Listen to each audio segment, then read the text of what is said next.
Our accounting equation says that assets equal liabilities plus equity. We've got our assets and we've got the sources of financing to buy those assets.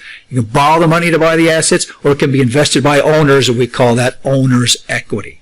Owner's equity is the sum of two things. How much do the owners originally invest in the business? That's one source of financing from owners. Plus, how much profit have the owners left in the business? 1, 2. How can owners invest in a business? In two ways. They can take money right out of their pockets, from their personal savings, from doing other things over the years, and say, I'm putting that into that business.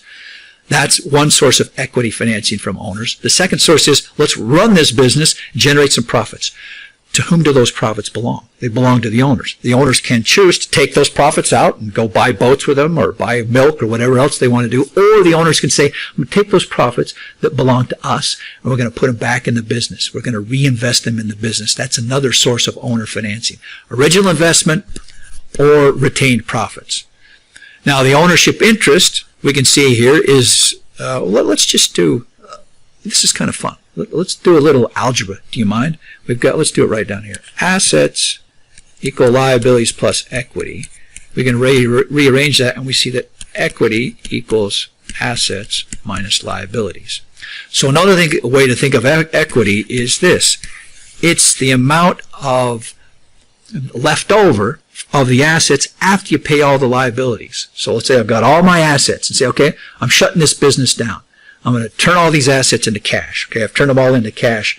Now I'm getting ready to walk away, and whoa. The people from whom I borrow money will say, wait, you got to pay us off before you shut this business down. So I use some of the assets, some of the cash to pay off all the liabilities. What's left at the end, that's the equity. That's my part. That's what belongs to the owners. And you can see that from a rearrangement here of the accounting equation. So that's another way to think of equity. It's what would be left of the business after you pay off all the liabilities. Now, how does a company's owner's equity increase? Increases when owners invest assets or when a company generates profits and they're retained in the business. So that increases owner's equity.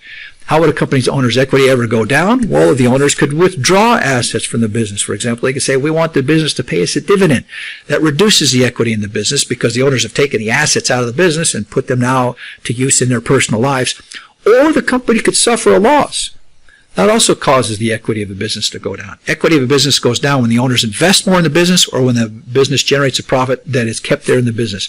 Owner's equity goes down when the owners say, we're going to take some assets out of the business, or when the company operates at a loss and actually consumes assets, that causes the equity to go down. Now, paid-in capital is a generic term for the amount of equity originally invested by the owners right here. Owners invest assets. That's also sometimes called capital stock. It's also sometimes called capital contributions. You say, why can't the accountants just come up with one term? Sorry, that's just the way it is. So paid-in capital, capital stock, capital contributions, all those mean the same thing. They represent the amount that the owners have taken out of their personal pockets and invested in the business.